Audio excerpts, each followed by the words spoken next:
All right, yeah, so I just wanted to say thanks for coming to the talk, and thanks especially to Heather and the people who hired me here.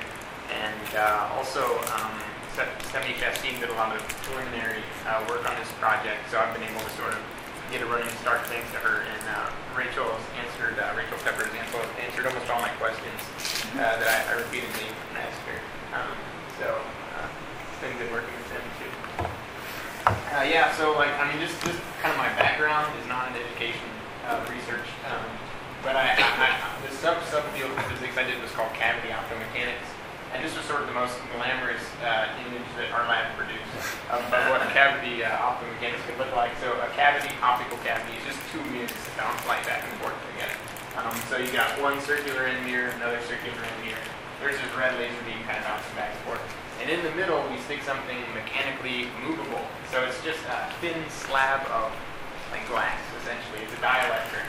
But it's thin enough that the force of the light inside that cavity can actually displace this thin slab of dielectric. And so you get this interaction between the light in the cavity and the motion of this dielectric slab. So it's optomechanics. And it happens inside a cavity. So that my almost dissertation is progress towards observation of radiation pressure shock noise. So we were looking at the quantum fluctuations of light, how those create a fluctuating force on this small mechanical membrane. Is this built on the cavity raindown stuff from chemistry, or? Yeah, I mean, it kind of builds actually like the field most closely related is LIGO, like this giant gravity wave observatory. So they're sort of the kilometer-long version of this experiment. And so one question scientists started thinking about back in the 60s was, hey, we want to see gravity waves. What sets the fundamental limits on our ability to detect a gravity wave? When you eliminate seismic vibrations and when you eliminate, just like thermal noise in your detectors and things like that, the quantum mechanics is still there. And there's always this inherent uncertainty in quantum mechanics. And so, they started asking, what are the quantum limits of our ability to sort of detect a gravity wave? And so, one of the sources of uncertainty is actually this radiation pressure shock noise. It's actually like the community is kind of split between people who are doing more like quantum optics stuff and some people who are more into like astrophysics. But yeah. Welcome to this room. It's really loud with the okay. thing, so the louder you can talk, the better off. How much of that did you miss, Val? All of it. No, we're listening really far. Okay. You gotta use your outdoor voice. I will use my outdoor voice. All right. I really appreciate it. Okay, so why am I here? I grew up in Indianapolis. I've actually liked STEM and STEM education since I was in the Math Science Magnet in Indianapolis. When I was at Yale, in addition to taking my grad classes, I'm about a third certified to teach in a public high school in Connecticut to teach science. Just like most physics teachers. Yeah.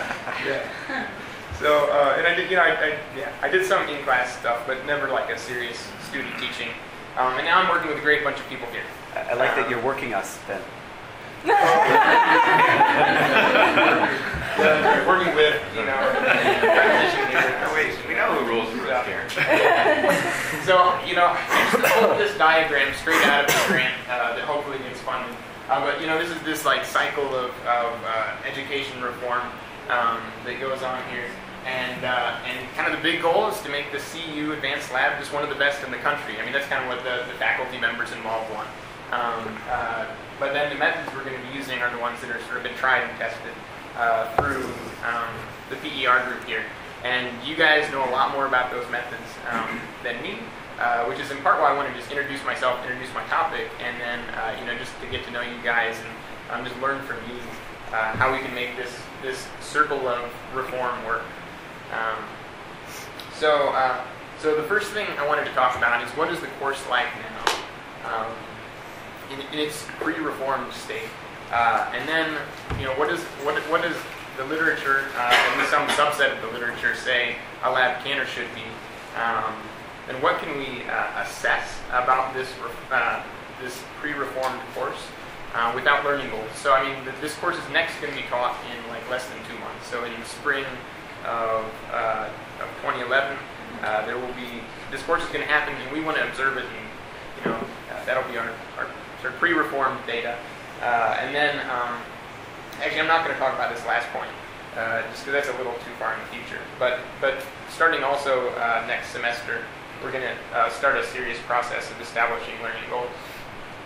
So the course is cross-listed as 3 different courses. Both optical physics and modern physics are covered. There's even a graduate course listing, which is the 5430. But very few grad students take it. In the end, it's primarily undergraduates. So That class counts towards the graduate master's, interestingly enough. okay. So yeah, I think maybe I saw like a couple PhDs that took it in the past 7 years. Yeah, so the optics stuff is all, some of it's modern, some of it's pretty traditional, so just like making a microscope with lenses, diffraction, yeah. And then, so basically in parentheses, you see listed the number of weeks each of the labs take. And they expect about 6 hours per week of time in lab. And then the modern physics component is a little bit more complicated experiments in general, fancier equipment sometimes. And those all take about 3 weeks each to do. So, I'm just a little bit confused. So if you sign up for one of those courses, then you end up doing both of those courses? Yeah, so, right. So, it just depends what you want to be on the transcription. Yeah. So I mean, I suppose. I mean, I'm not an academic counselor, but I suppose you could enroll in either the. Yeah, the idea is you could possibly take a course twice. So you sign up for 3340 the first time, and then 3430 the second time. Because there's enough experiments that if you wanted to do. Okay, go back. How many experiments do students typically do out of each of those lists?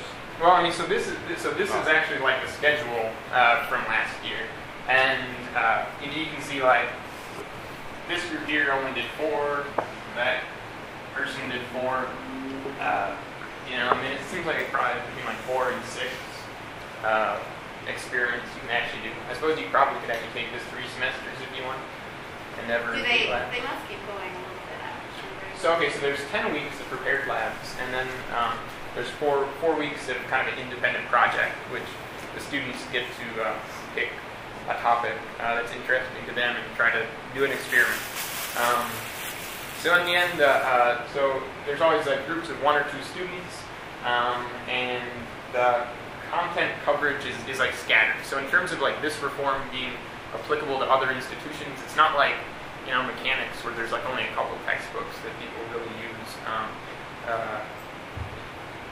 It can just vary widely depending on how much money the institution has for equipment, just what equipment they've had sitting around for the last 30 years, what are the interests of the instructors, what are the research strengths of that institution. So, I mean, really, it's kind of all over the map between institutions, especially with the modern physics stuff. The optics stuff is a little, more standardized place to place, but that's actually one of the things we want to look at is like comparing what we have to a lot of other institutions. Why isn't your name up there, Danny? I don't think So you're waiting for it to be improved. Yeah. Yeah. It's actually not a requirement, though. I guess maybe I didn't say that anywhere. It's not a required course. It's an optional course. Although what I've heard is like some academic counselors try to convince their students it is a required course, so they take it. I don't know. Maybe I heard that wrong. But So sorry, it's a little. I don't know all these names. Is it the case that most of the students did either optics all the way through, or they were doing modern all the way through, or is this really all mixed up? No, typically what we really like to try to. So what we try to do is actually take a few optics ones first, as they're a little bit simpler, quicker. and try to get them using lenses and mirrors and things like that, And then go. But because of the limited equipment, that doesn't always work out. And I guess there's, and you can correct me if I'm wrong, but there's some experiments that, like that basic training in optics, just aligning lenses and mirrors and stuff, would actually help you with those later experiments. And then there's other modern physics experiments where the apparatus has nothing to do with optics, has nothing to do with lenses. It's totally independent. It's even maybe independent from all the other modern physics labs that are available. So it's just kind of like a standalone, let's just do this experiment kind of thing.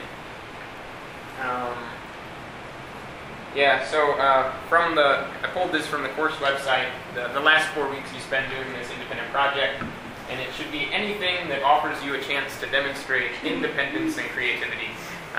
So build a laser was one project I remembered. right. John Price's quote. What were some other example projects like students did for? You know, measure the sound propagation in different fluids. It's been a little while.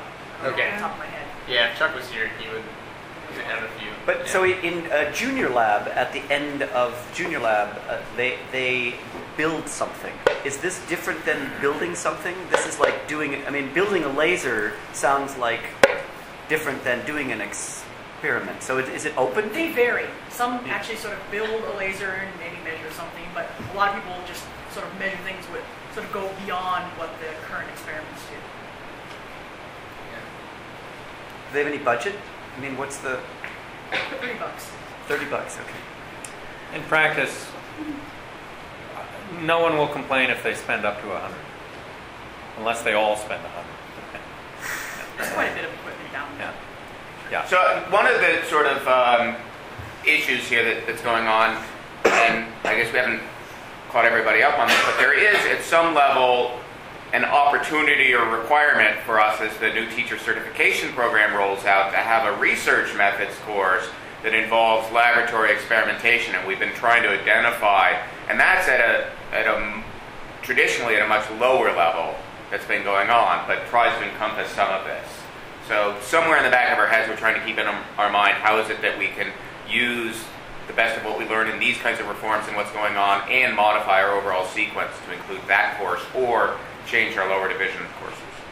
Or at least allow this course to count as the research methods course for those students who are thinking about K-12 teaching. Right.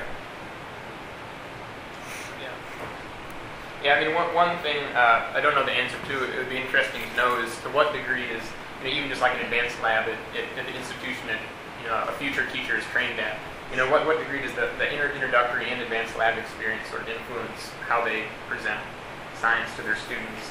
I don't know if there'll be enough future teachers that take this course to really say anything about that, but it's certainly something I was interested in. So Heather, you can also correct me if I'm wrong here, but in terms of what actually gets assessed, or what the professors are looking at from the students, they just kind of watch you doing your thing in lab. There's a weekly oral update was something that was implemented last semester, where I guess for about 5 minutes at the beginning of each lab class, the group would come in front of the professor and would try to explain what they learned from last week, or give a progress update. And I guess sometimes those were difficult meetings because sometimes the students didn't really understand what they were doing, and maybe it was a little awkward. It sounded like at times, but still useful in terms of helping students identify what they do and don't know. And then there's also written lab reports. And what's the teacher-student ratio? So there's always 2 instructors, and 2 or 3. Okay. So it's about 1 to 12 or so. Yeah, the number of students was so from the data I just got today, the high was 40 students back in 2004, and it's been less than that. And the 6 hours a week, is that the amount of time that the faculty are down there, or is that the amount of time that the students are down there? No, there's an actual 3-hour lab section.